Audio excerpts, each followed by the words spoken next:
तो आज का टॉपिक है बिंदु रूप कैसे बने। आज बाबा की मुरली भी थी इसी के ऊपर, क्योंकि बिंदु रूप हमारी ये फाइनल स्टेज है।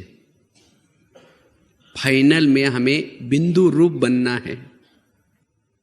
तो इस स्थिति को कैसे पाए हम, इसके लिए बाबा ने कहा था आगे चल सेवाएं बहुत बढ़ेगी और समस्या ही बढ़ेगी। और बिंदु रूप स्थिति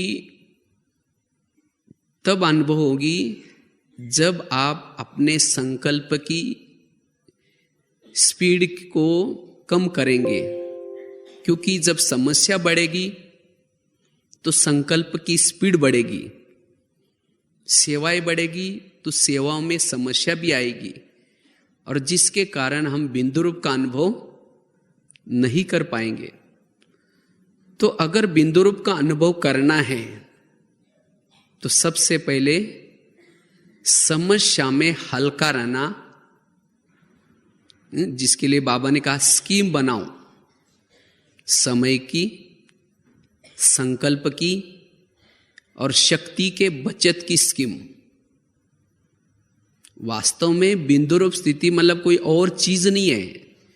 जितने हम संकल्प को बचाते हैं, संकल्प को पॉजिटिव बनाते हैं, संकल्प को धैर्यवत बनाते हैं, उतनी हमारी एनर्जी बच जाती है।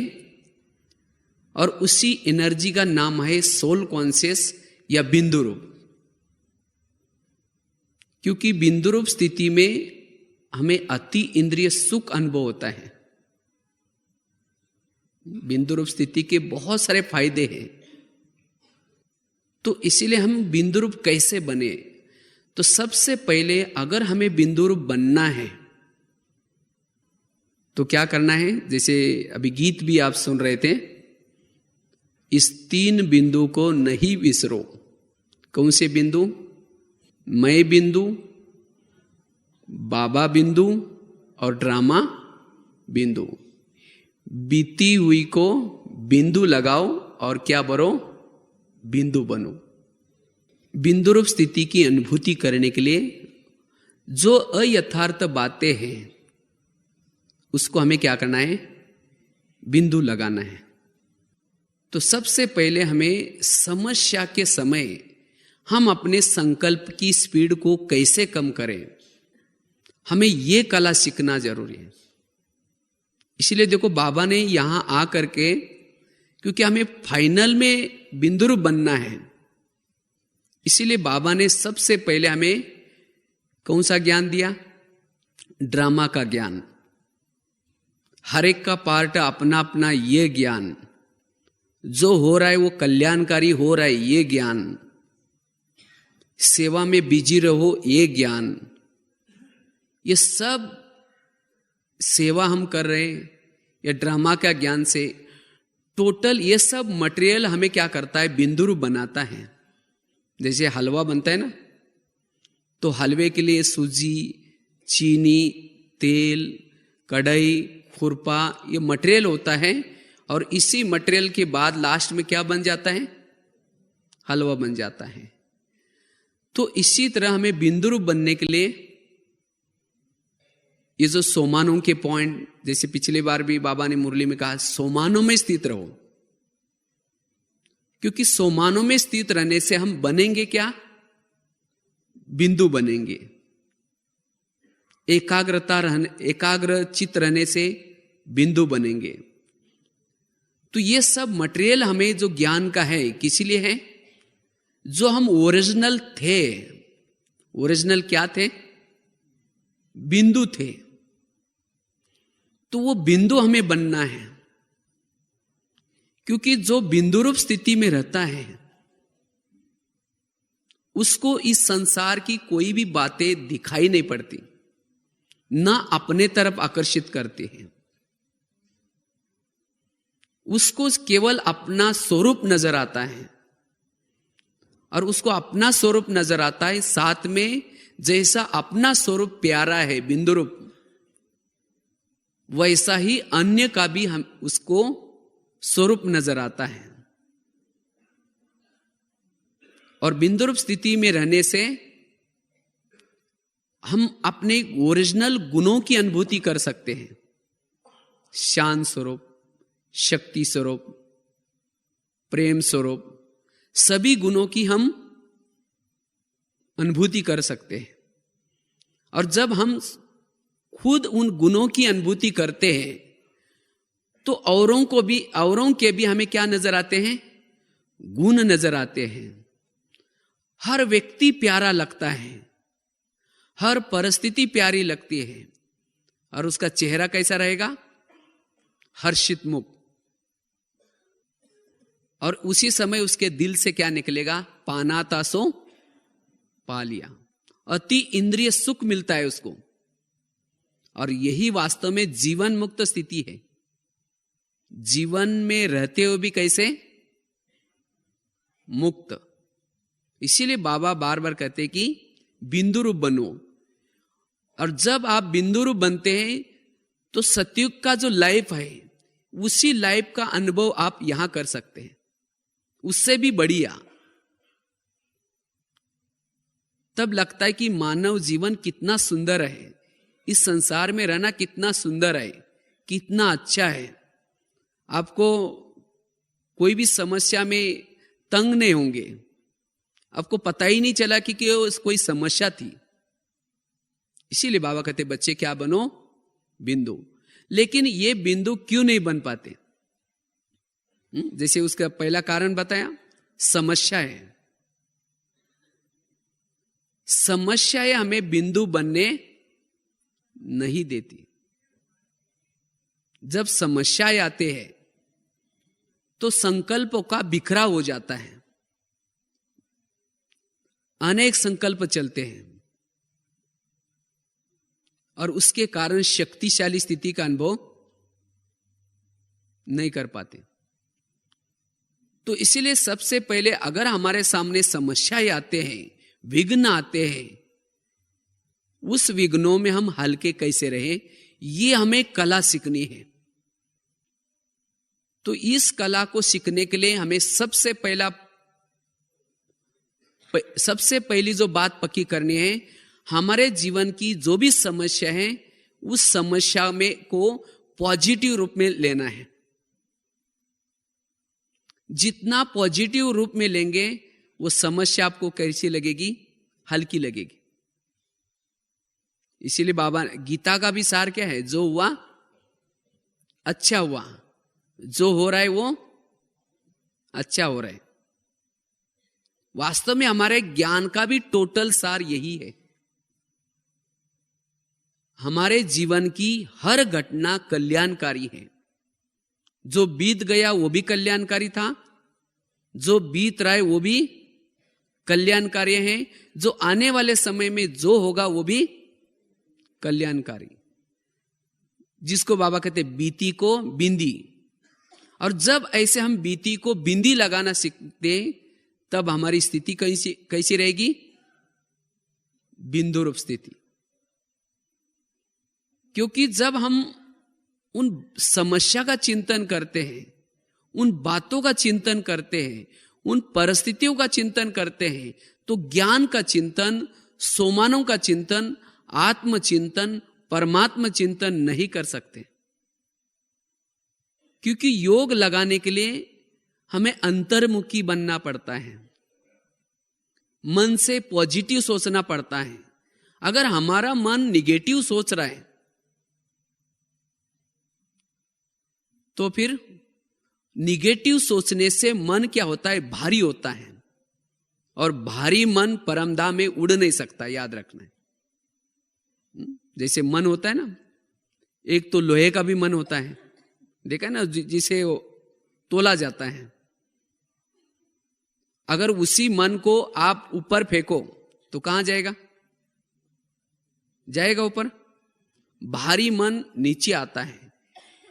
इसी तरह आप अपने मन को कोई बीती हुई बातों का या समस्या का चिंतन करके मन को जब मन बनाते हैं, मन को जब भारी बनाते हैं, भारी मन परमधाम में नहीं जा सकता।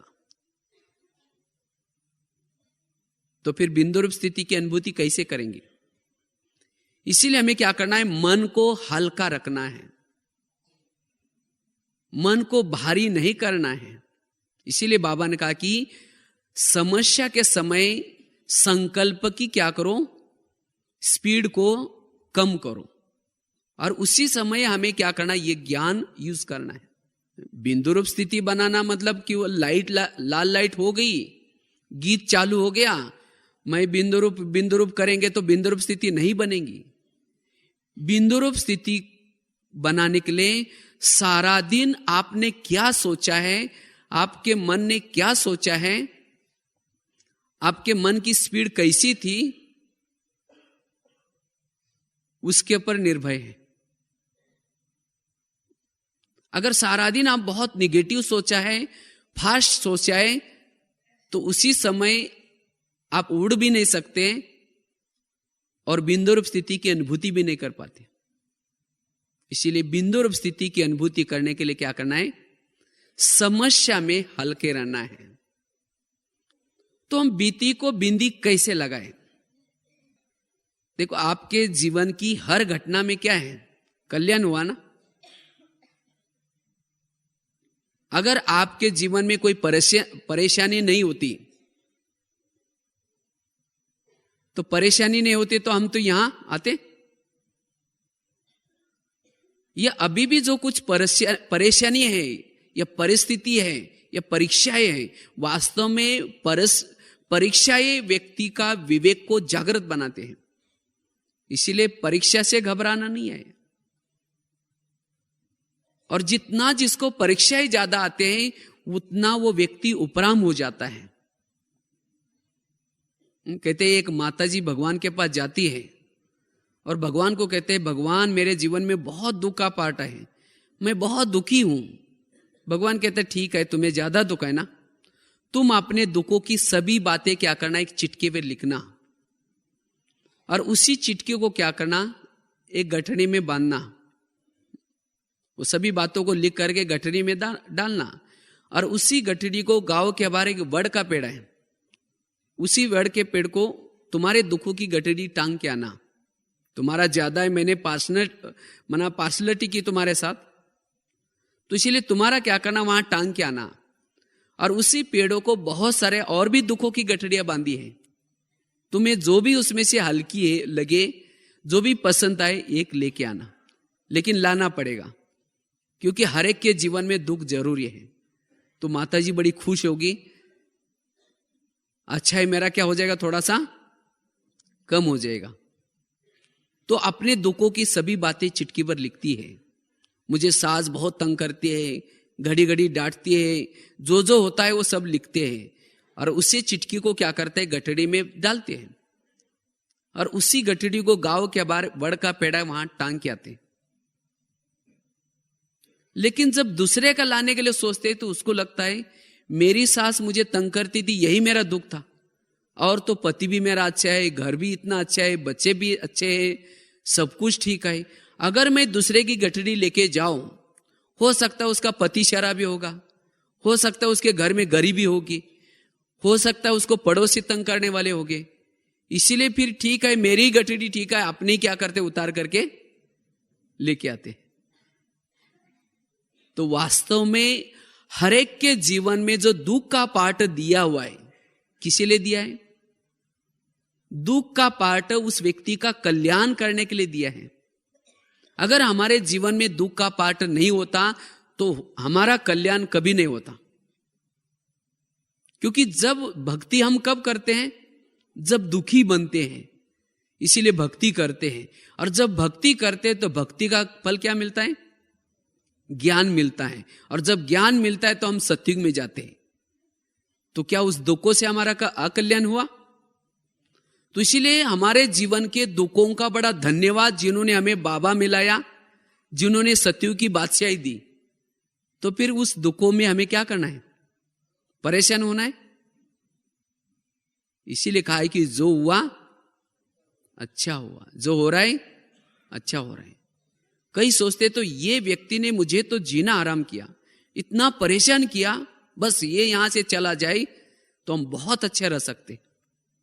लेकिन उसके बजाय पॉजिटिव सोचना है। ये व्यक्ति मुझे तंग तंग करके मुझे तो कर्मातीत ही बना करके छोड़ेगा, बस पॉजिटिव सोचो। निगेटिव बातों को क्या बनाना है? पॉजिटिव।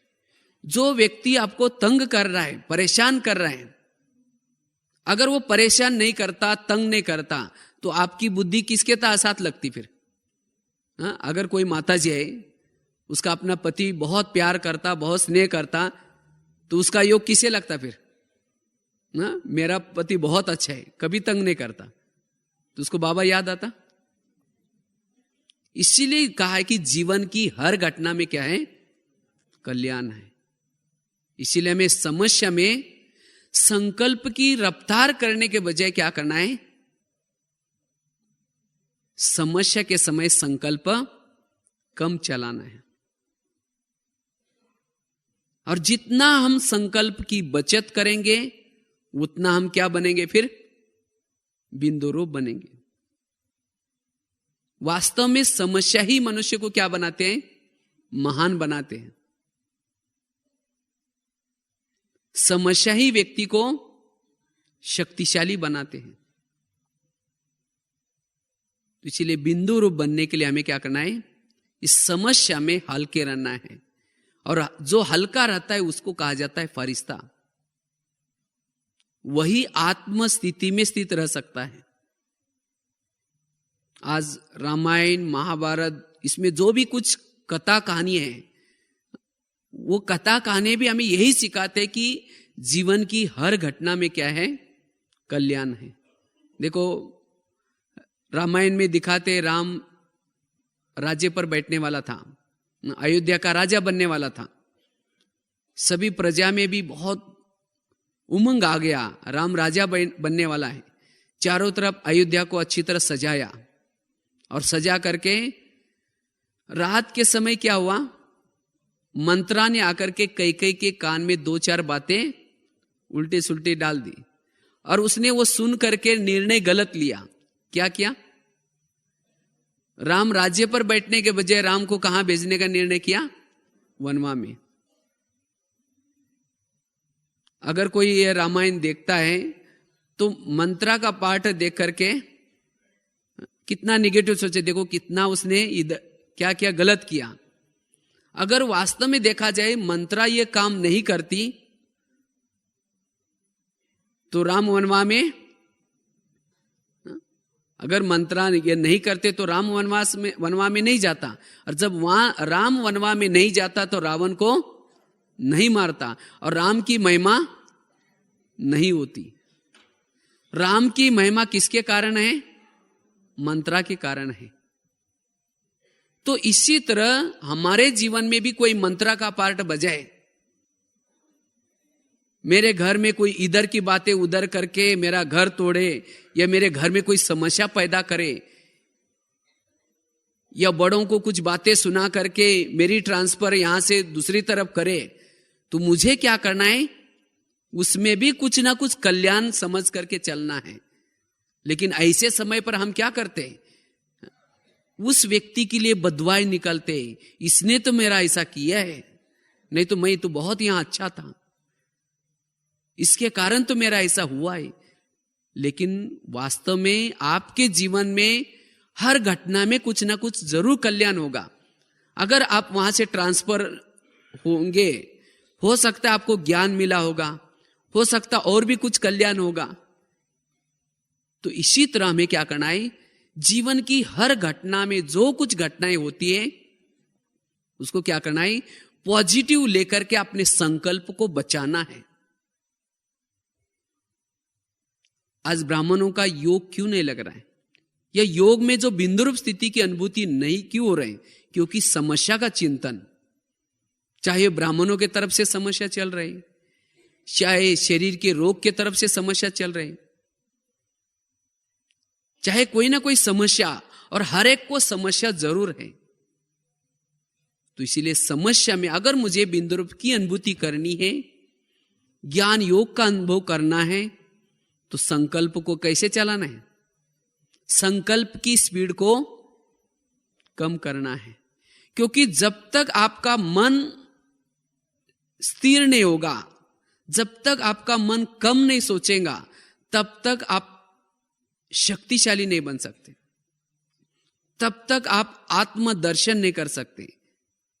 जैसे पानी शांत होता है तो शांत पानी में आप अपना चेहरा देख सकते हैं अच्छी तरह। अगर पानी में पत्थर डालो तो क्या हो जाएगा? चेहरा दिखाई पड़ेगा, हिलेगा वो पानी। इसी तरह अगर आपके मन में हलचल है तो आप स्पष्ट रूप में आत्मदर्शन नहीं कर सकते। इसीलिए सारा दिन कोई व्यक्ति आकर के माया क्या करते हैं, रोज पत्थर डालने की कोशिश करते हैं। वो किसी का रूप धारण करेंगे, चाहे ब्राह्मणों का रूप धारण करेंगे, चाहे कोई पति का रूप धारण करेंगे, और आपके मन में पत्थर डालने का प्रयास करेंगे। लेकिन आपको क्या करना है? मन किसका है, आपका या दूसरे का है? अपना मन है। तो इसीलिए मन को क्या करना है? समझाना है, मन तुम्हें कुछ नहीं सोचना, वो चाहे कितना भी पत्थर डाले, आप चुप बैठो। और जब आपका मन सोचेगा ही नहीं, मन शांत रहेगा, तब जाकर के आप शाम को जब योग लगाएंगे, उस योग में आप अपने सोमानों के अभ्यास में स्थित रह सकते हैं। उस समय ज्ञान का चिंतन कर सकते हैं, शिव बाबा का गुणगान कर सकते हैं, ज्ञान का मनन चिंतन कर सकते हैं। अन्यथा क्या हो जाएगा? अगर वो किसी ने पत्थर डाला, विघ्न डाला, किसी ने कुछ बोला, तो जब एकांत में बैठेंगे वही बातें याद आएगी। शुरू तो करेंगे, लाल लाइट चल रहा है, गीत बज रहा है, शुरू करेंगे मैं आत्मा हूं, शांत स्वरूप हूं, फिर कहेंगे मेरे को उन्होंने क्यों बोला, आखिर ऐसा क्यों बोला, फिर कहेंगे कोई बात नहीं, मैं आत्मा हूं, शांत स्वरूप हूं, फिर कहेंगे मेरे को ही क्यों बोला। आधा घंटा तक आपका कौन सा चिंतन चलेगा? यही चिंतन चलेगा। तो कैसे बिंदुरूप स्थिति की अनुभूति करेंगे? इसीलिए हमें क्या करना है? बीती हुई को बिंदी लगानी है, उस बातों को पॉजिटिव में लेना है। अगर कोई गाली देता है तो आप ये समझो गाली नहीं दी, मेरे ऊपर गुलाब का फूल डाल दिया। अगर कोई गुलाब का फूल आपके ऊपर डाले तो कैसा लगेगा? अच्छा लगेगा ना। तो जिस दिन किसी ने गाली दी, कोई इंसल्ट किया, जब आप योग में बैठेंगे तो बाबा कहो, बाबा आपने बहुत अच्छा भगत भेजा था, उसने बहुत अच्छा फूल डाल के गया, आपका बहुत बहुत धन्यवाद। और जो यहां गाली देगा, इंसल्ट करेगा, वही व्यक्ति दोपहर में क्या करेगा? रोज आकर के गुलाब का फूल डालने का काम करेगा। तो आपको भगत चाहिए कि नहीं चाहिए? हाँ? इसीलिए हर बातों को सारा दिन क्या करना है? पॉजिटिव लेने का प्रयास करना है। और जब पॉजिटिव लेने का प्रयास करेंगे तो आपका मन क्या करेगा? सोचेगा नहीं। आपका मन क्या करेगा? बीती हुई को बिंदु लगा देगा। अब तब जाकर के आप यथार्थ योग कर सकेंगे। बाबा ने कहा ना, योग भी हमें कैसे करना है? यथार्थ। नहीं तो ऐसा नहीं कि लाल लाइट चल रहा है, गीत बज रहा है तो हमारा योग ही चल रहा है। मन कहीं और है, बुद्धि कहीं और है, तो वो योग नहीं है, वो है विरत चिंतन। और जब मन और कहीं और बुद्धि कहीं और है, उस समय आपके आत्मा में बाबा की पावर नहीं आती। और जब पावर नहीं आती तो आत्मा की बैटरी चार्ज नहीं होती। और जब बैटरी चार्ज नहीं होती तो सारा दिन आप सोल कॉन्शियस का अनुभव, बिंदु रूप का अनुभव नहीं कर पाते। इसीलिए बाबा ने कहा ना, अभी भी बिंदु रूप की स्थिति ना के बराबर है। तो इसीलिए हमें क्या करना है? बिंदु रूप की स्थिति की अनुभूति करने के लिए समस्या में हल्का रहने का प्रयास करना है, जिसको आज दुनिया में भी क्या कहते हैं? टेंशन, तनाव दुनिया में भी चल रहे हैं। इसी तरह हम ज्ञान में आने के बाद भी अगर हमारे संकल्प चलते हैं, दुनिया में तो तनाव आने के बाद क्या करते हैं? हाथ भी उठाते हैं, हम तो ये तो नहीं करेंगे, लेकिन हमारे संकल्प चलते हैं। कभी कभी संकल्प को रोक नहीं पाते तो जाकर के किसी औरों को सुनाते हैं, जिसको कहते हैं ना पर चिंतन। उसके बाद उसके साथ व्यवहार बदल जाता है, उसके साथ बात नहीं करेंगे तो ये भी क्या हो गया, इससे भी हमारी शक्तियां वेस्ट होती है। पर चिंतन करने से, बददुआएं निकलने से। इसीलिए बाबा ने ये वरस भी दिया था ना, कौन सा, शांति और शुभ भावना वरस। जितने जिसके संकल्प कम चलते वो शांति में रह सकता है, और वही सबको दुआएं दे सकता है, शुभ भावना दे सकता है। इसीलिए हमें हर बातों को क्या लेना है, पॉजिटिव लेना है। हमारे संकल्प तब तेज चलते हैं, हम कहते हैं कि हम तो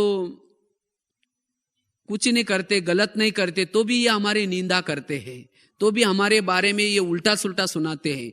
और जब वो उल्टा सुल्टा जिसके पास सुनाया कहीं से तो हमें पता चलता है, तब फिर हमारे संकल्प क्या होते हैं, तेज चलते हैं। लेकिन उसके वो भी पॉजिटिव लो। कैसे, जो भी आपके बारे में किसी को बुराई करता है, किसी के पास ये ऐसे है, ये ऐसे है, तो आप उसको पॉजिटिव लो। जो बुराई करेंगे वही दोपहर में क्या करेंगे, आपके मंदिर के सामने जाकर के आपकी महिमा गाएंगे, आपका कीर्तन भजन गाएंगे। जिसके सामने जाएंगे, जो सुनेंगे, जो हाँ में हाँ मिलाएंगे, जो सहयोग करेंगे, वो सब भजन मंडली बनेगी। और कोई ढोल बजाएगा, कोई क्या करेगा, टाल बजाएगा, कोई गाएगा और कोई सुनेगा। तो भजन मंडली भी चाहिए ना, चाहिए कि नहीं चाहिए? नहीं तो देवी तो बन गई, कोई कीर्तन भजन करने वाला ही नहीं। हाँ? तो इसलिए किसी ने आपकी अगर बुराई की, आपको पता चला, तो संकल्प चलाने के बजाय बाबा को थैंक्स दो, बाबा आपने तो बहुत अच्छा कीर्तन भजन मंडली मेरे पास भेजी थी, आपका बहुत बहुत धन्यवाद, और भी किसी को भेजते रहना। तो आपके संकल्प में क्या लगेगी, बिंदी लगेगी। उनके प्रति, भजन मंडली के प्रति भी क्या निकलेगी, दुआएं निकलेगी। अगर कोई देवी के सामने कीर्तन भजन चल रहा है और देवी कहेगी तुम्हारा सत्यानाश हो जाए, तुम्हारा ऐसा हो जाए, तो फिर दोबारा वो भजन करेंगे? हाँ? तो इसीलिए ये समझो कि ये बुराई करने वाले किसने भेजा है इनको, बाबा ने भेजा है। तो इसीलिए उनको भी क्या करो, दुआएं दो। दुआएं मतलब कोई हाथ से नहीं दो, नहीं तो और चिढ़ जाएगा। मन की बात है। तो ये हमें कला सीखनी है। और जिन्होंने ये पॉजिटिव चिंतन की कला सीखेंगे, उनके लिए समस्या कुछ भी नहीं लगेगी। तब ये ज्ञान और योग का चिंतन करके बिंदुरूप स्थिति का अनुभव कर पाएंगे। इसलिए सेवाओं में और समस्या में कैसे रहना है, हल्के रहना है। क्योंकि जितना जो महान बनता है, जितना वो अच्छा ऊंचा पद पाता है, उसके सामने समस्या ज्यादा आते हैं। आप चेक करो, सतयुग का आपका कितना बड़ा पद होगा। अगर आपके सामने विघ्न ज्यादा आ रहे, समस्या ज्यादा आ रहे, परिस्थितियां ज्यादा आ रहे, इसका मतलब आपका सतयुग का पद भी क्या है, बहुत ऊंचा है। अगर आपके सामने समस्या नहीं, कोई परिस्थिति नहीं, तो समझो कि आपका सतयुग का कोई पार्ट भी नहीं है। और समस्या किसके पास नहीं आती, जो समस्या में रोते हैं, बाबा ये क्या हो रहा है, सब मेरे को बोलते रहते हैं, मैं कब तक करूं ऐसा। जब रोना शुरू करते हैं तो बाबा क्या करता है, समस्या को कम करता है। फिर बाबा को लगता है इसको पद ऊंचा नहीं चाहिए। जैसा कोई बच्चा क्या करता है, परीक्षा के समय रोता है, मम्मी मुझे टीचर मारता है, मुझे नहीं स्कूल में जाना, तो मम्मी क्या करेंगे, कोई बात नहीं बेटा छोड़ दो। अगर उस बच्चे ने परीक्षा ही नहीं दी तो उसका भविष्य का पद क्या होगा, ऊंचा नहीं होगा। तो इसीलिए हमें विघ्न और परिस्थिति में कभी भी घबराना नहीं है। विघ्नों को क्या करना है, सकारात्मक लेना है। कहते हैं ना, बड़ा बनने के लिए क्या करना पड़ता है, सहन करना पड़ता है। हम कई बार एक दही बड़े का एग्जाम्पल देते हैं। मना समस्या में कैसे हल्के रहना है। अगर इस दही बड़े का एग्जाम्पल आप याद रखेंगे तो भी आप बीती को बिंदी लगा सकते हैं, समस्या में भी हल्के रह सकते हैं। देखो दही बड़ा कैसे बनता है, बड़ा सभी माताएं जानते हैं ना कैसा बनता है। वो बहुत, दही बड़ा बनते समय वो बहुत सहन करता है। कैसे बनता है आपको उसकी विधि सुनाते हैं। रात को उड़द की दाल को क्या करते हैं, पानी में भिगोते हैं, सवेरे पानी से निकाल करके क्या करते हैं, उसको मिक्सी में डालते हैं। तो मिक्सी में डालने के बाद क्या होता है, वो उसको पीसा जाता है। तो पीसते समय क्या हुआ, उस दाल ने क्या किया, सहन किया, तब जाकर के उसका आटा बन जाता है। उसके बाद मिक्सी से निकाल करके एक प्लेट में रख करके थाल में लेकर के आटे को फेंटते हैं।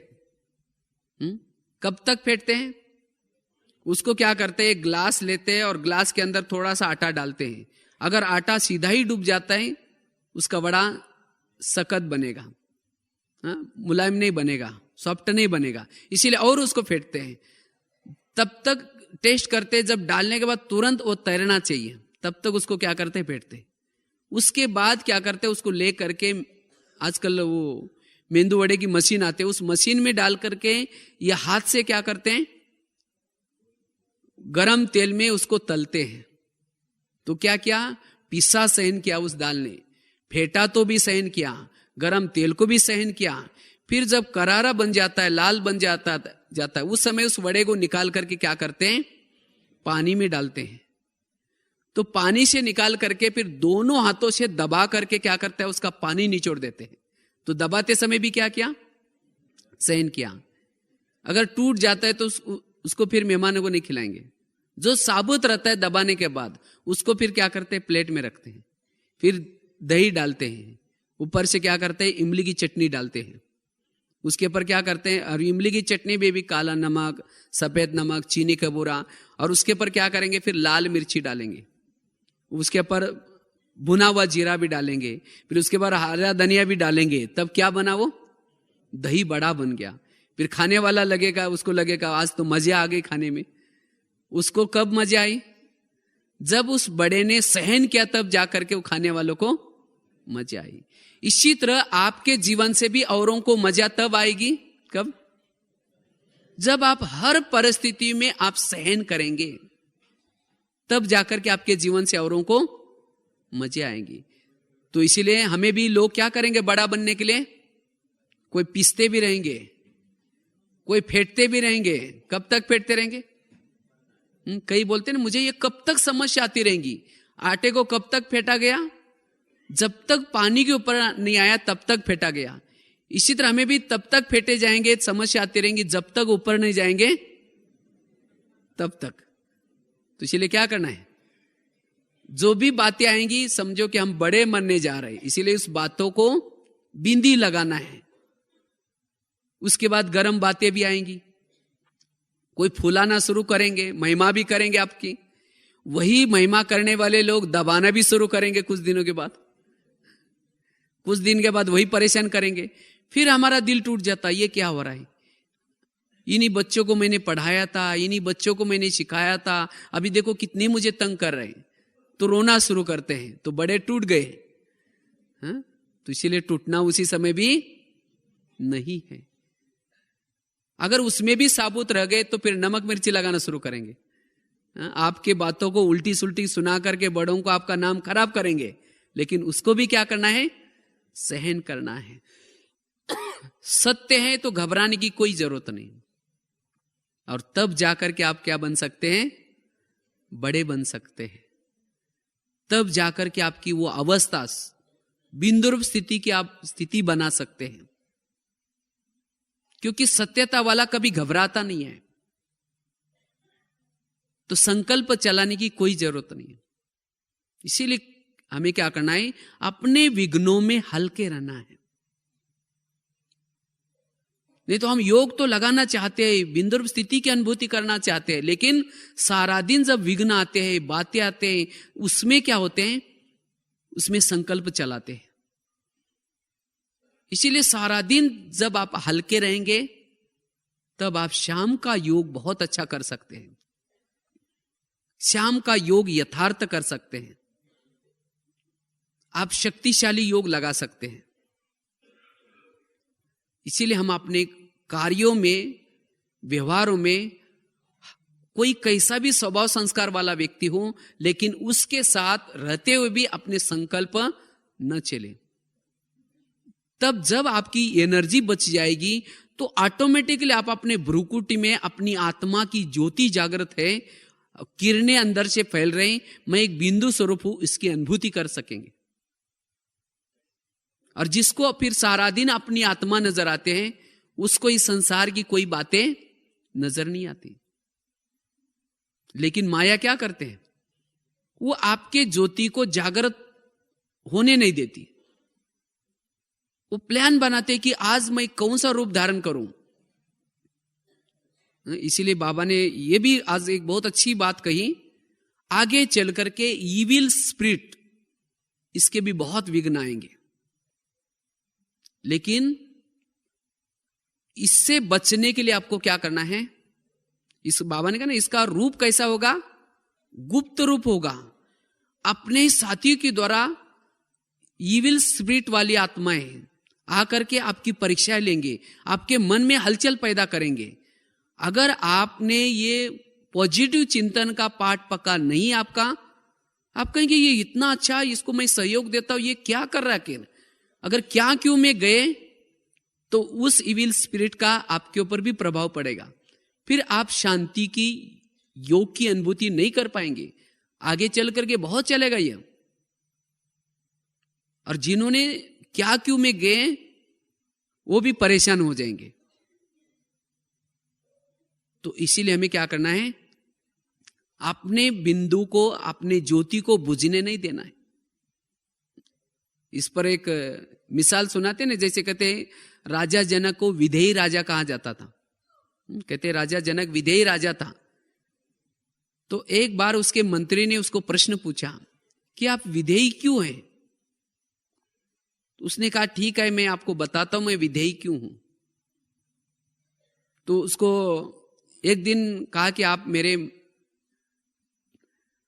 महल में आना, मैं बताता हूं मैं विधेयी क्यों हूं। तो उसने उसको, वो राजा ने मंत्री को बुलाया। एक दिन वो आया तो उसने क्या किया, उसकी परीक्षा लेने के लिए, उस प्रश्न का जवाब देने के लिए क्या किया, उसको एक दीपक दिया। कहा कि ये दीपक लेके जाकर के क्या करना, आप पूरा मेरे महल को 5-6 चक्कर लगा के आना, लेकिन याद रखना ये तुम्हारा दीपक बुझना नहीं चाहिए। अगर दीपक बुझेगा तो मैं आपका क्या करूंगा, फिर सिर काट दूंगा। तो ऐसे करके उसको भेजा।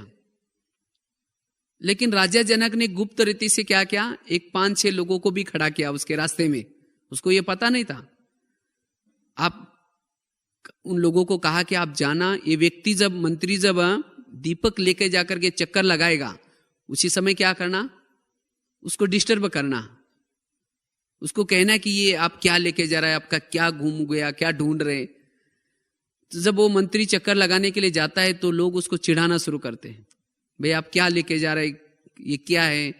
उस समय उसको, मंत्री को याद आता है कि अगर मैं उनके बातों की तरफ ध्यान दूं तो मेरा दीपक क्या हो जाएगा, बुझ जाएगा, मेरा सिर कट जाएगा।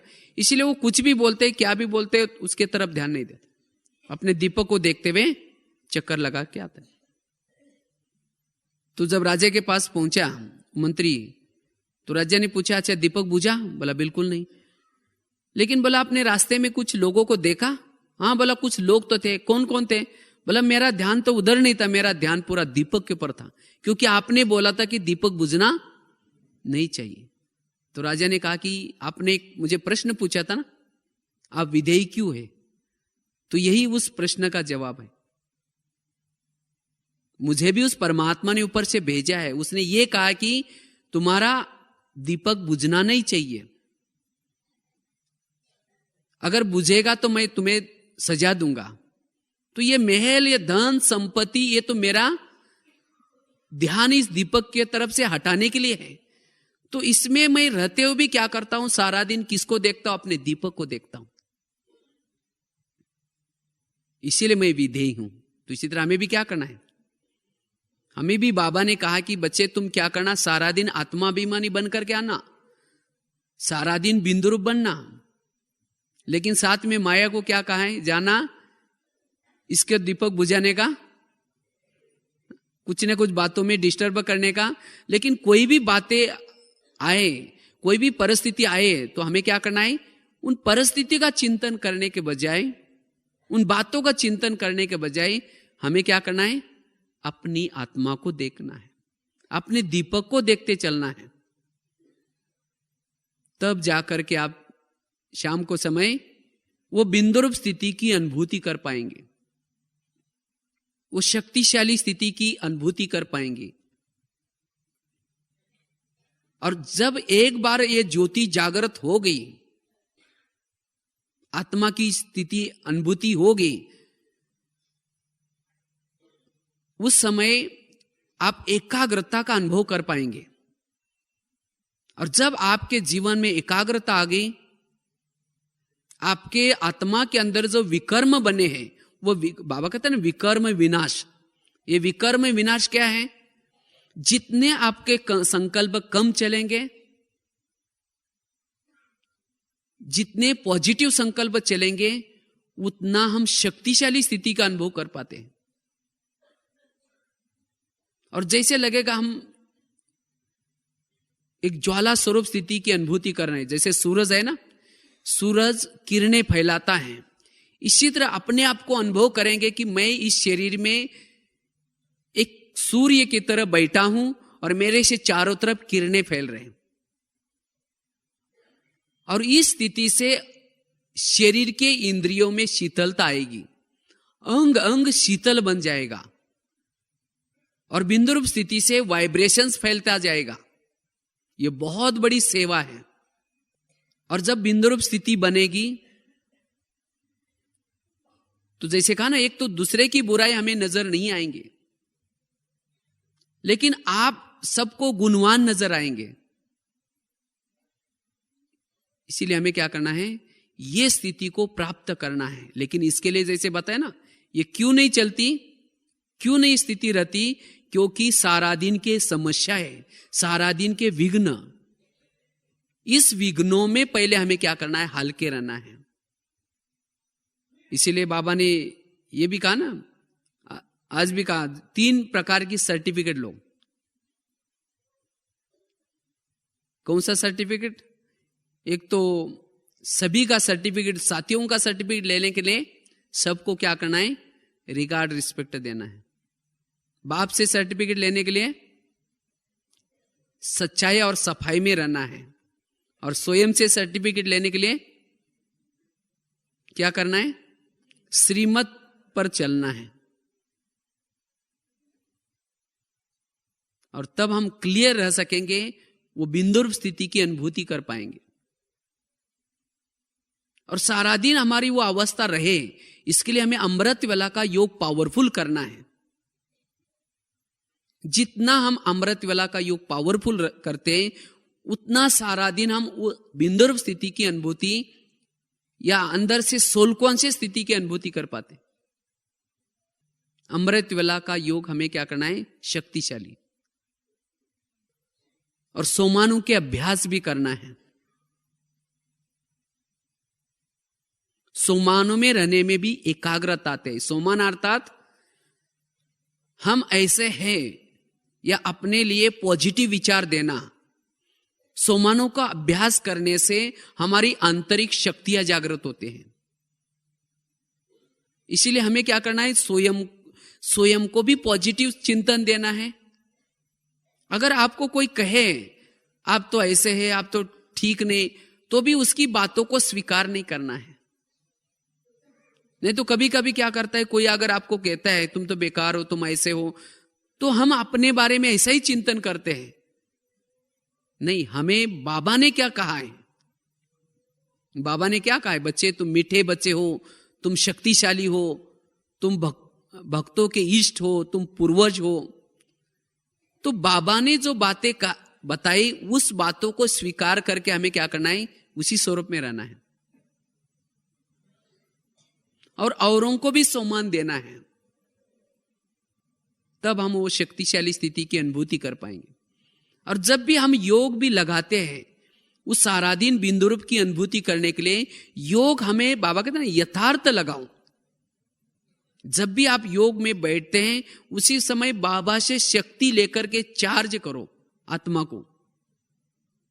जब चार्ज करेंगे तो सारा दिन सोल कॉन्शियस में अशरीरी स्थिति की अनुभूति में रहेंगे। कोई भी परिस्थिति में आपके संकल्प फिर ज्यादा नहीं चलेंगे। अगर आपका योग ठीक नहीं लगा बैठ करके, अगर बैठ करके योग ठीक नहीं लगा, तो फिर सारा दिन कोई कुछ भी कहता है, कोई भी अपमान करता है, तो उसके संकल्प चलेंगे। इसीलिए हमें क्या करना है, बैठ करके योग ठीक लगाना है। जैसे आजकल मोबाइल निकला है ना, मोबाइल फोन, तो मोबाइल की बैटरी को चार्ज कैसे करते हैं? कैसे करते हैं? उसको प्लग के पास ला करके रख देते हैं, और प्लग के पास रख करके क्या करते हैं, उस चार्जर का जो अडाप्टर है उसको क्या करते हैं, प्लग के अंदर डालते हैं। तब वो बिजली का करंट आता है और क्या होता है, वो बैटरी चार्ज हो जाते हैं, और सारा दिन वो बैटरी क्या करते हैं, काम में आते हैं। फोन कर सकते हैं, रिसीवर भी कर सकते हैं।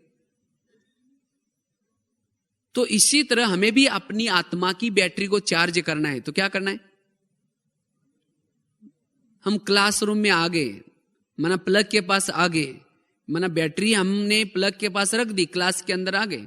लेकिन इतना ही नहीं चलेगा, जैसे उस चार्जर को ला करके आप प्लग के पास केवल रखो नजदीक, उसका जो चार्जर का जो अडाप्टर है उसको अगर प्लग के अंदर डालो ही नहीं, तो बैटरी चार्ज हो जाएगी क्या?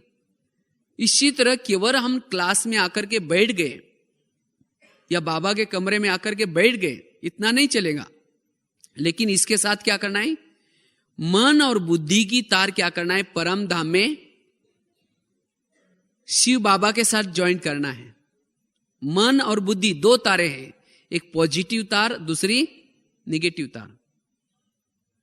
जैसे अगर वो एक ही तार डालते तो बैटरी चार्ज नहीं होती। तो इसी तरह आपने केवल मन ही बाबा में लगाया, बुद्धि नहीं लगाई, तो भी बैटरी चार्ज नहीं होंगी। तो दोनों तारों को हमें क्या करना है, बाबा के साथ ज्वाइंट करना है। तब जाकर के हमारा योग लगेगा। अच्छा समझो तारे तो डाल दी, लेकिन रात भर उसका वो प्लग का बटन बंद था, रात भर बटन ऑफ था, तो क्या हो जाएगा, बैटरी चार्ज नहीं होंगी। इसी तरह हमने मन बुद्धि बाबा में लगाई, लेकिन स्मृति का स्विच ऑफ है, कुछ सोचा ही नहीं, डर होकर के बैठे बस सिर्फ, तो क्या हो जाएगा, चार्ज हो जाएंगे। लेकिन नहीं, हमें बैठ करके क्या करना है, अंदर से स्मृतियां करना है। क्या स्मृतियां करना है, बाबा ने मेरे ऊपर कितने बड़े उपकार किए हैं, उस उपकारों के गहराई में जाऊं।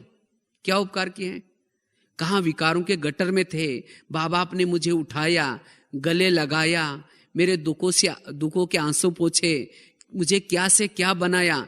इसी तरह बाबा के उपकारों को क्या करो, याद करो। बाबा ने जो ज्ञान सुनाया उसको याद करो। क्या ज्ञान सुनाया, बच्चे तुम तो एक ज्योति स्वरूप आत्मा हो, तुम आत्मा परमधाम के निवासी हो। तो जैसे उस ज्ञान का पॉइंट स्मृति में लाया, वैसे परमधाम की स्थिति की अनुभूति करो। तुम शांत स्वरूप हो, तुम शक्तिशाली हो। तो इस तरह से जो ज्ञान बाबा ने सुनाया है उसको क्या करना, हमें याद करना है। ज्ञान को याद करो। अभी कुछ दिन पहले एक बोर्ड में जो मुरली पॉइंट लिखते ना, वहां किचन के पास, तो वहां एक पॉइंट लिखे थे, शिव बाबा को याद करना मतलब क्या करना। तो शिव बाबा को याद करना अर्थात उसके उपकारों को याद करना, उस बाबा ने सुना है वो एक ज्ञान को याद करना, बाबा ने दिए हुए सोमानों को याद करना, बाबा ने दिए हुए वरदानों को याद करना, बाबा के गुणों को याद करना, बाबा को बुद्धि रूपी नेत्र के द्वारा परमधाम में देखना, बाबा ने आज तक जो हमें स्मृतियां दी उसको याद करना, यह है बाबा की याद। मना कहने का मतलब हमें स्मृति का स्विच चालू करना है। अगर केवल ऐसे ही बैठेंगे तो बैटरी चार्ज नहीं होगी, तो सारा दिन हम फिर सोल कॉन्शियस की अनुभूति नहीं कर पाएंगे। इसीलिए योग में बैठ करके क्या करना है, हमें चिंतन करना है।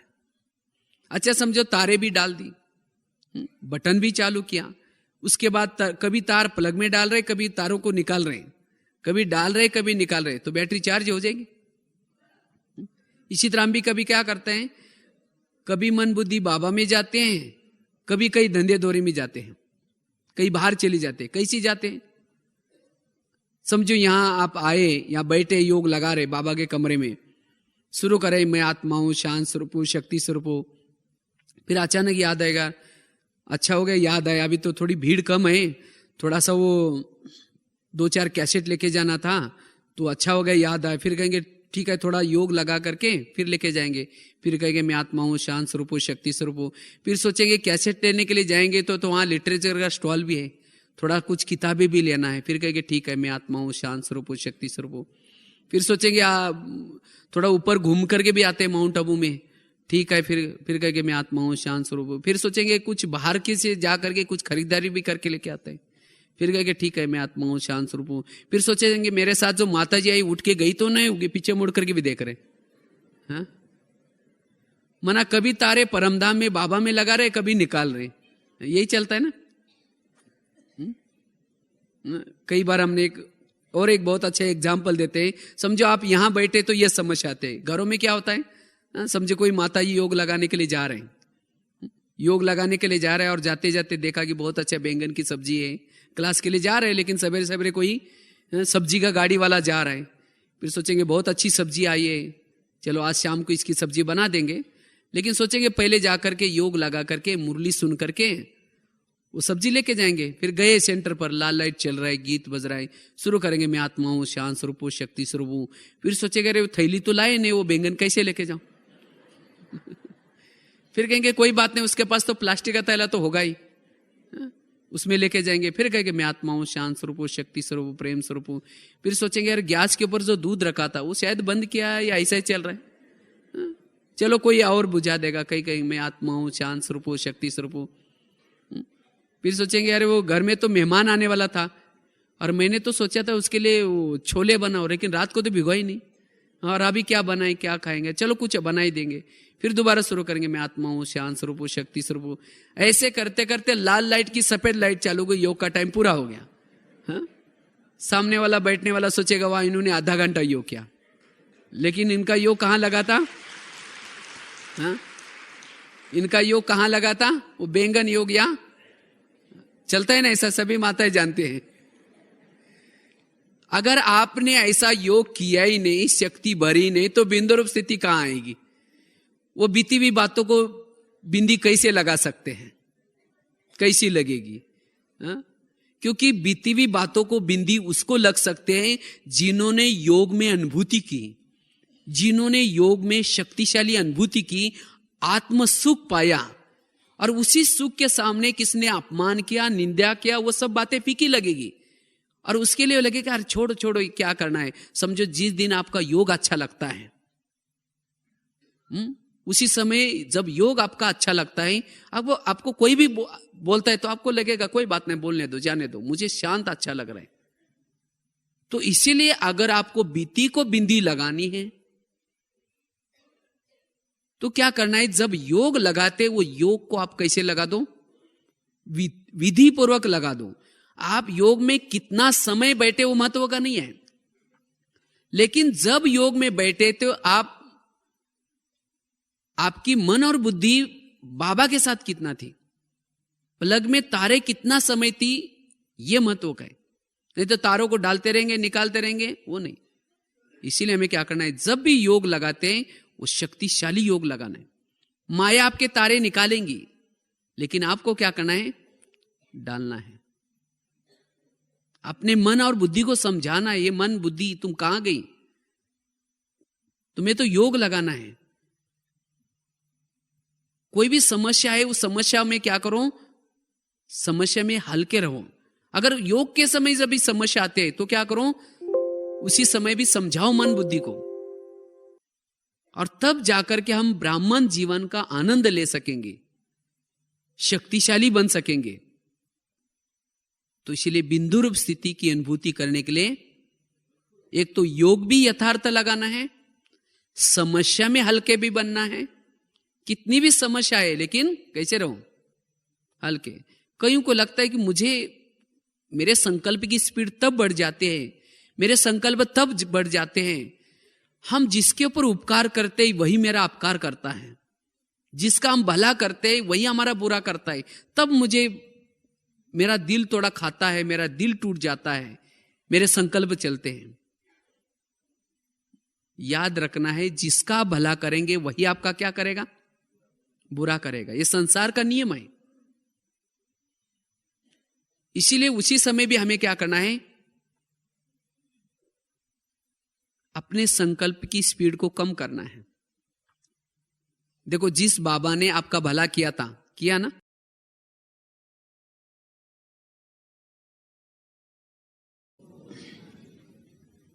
तो आज का टॉपिक है बिंदु रूप कैसे बने।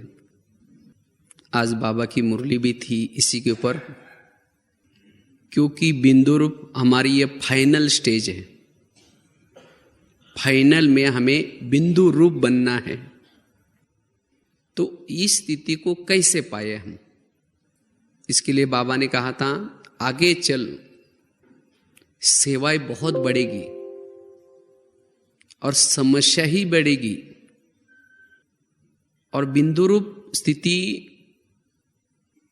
तब अनुभव होगी जब आप अपने संकल्प की स्पीड को कम करेंगे।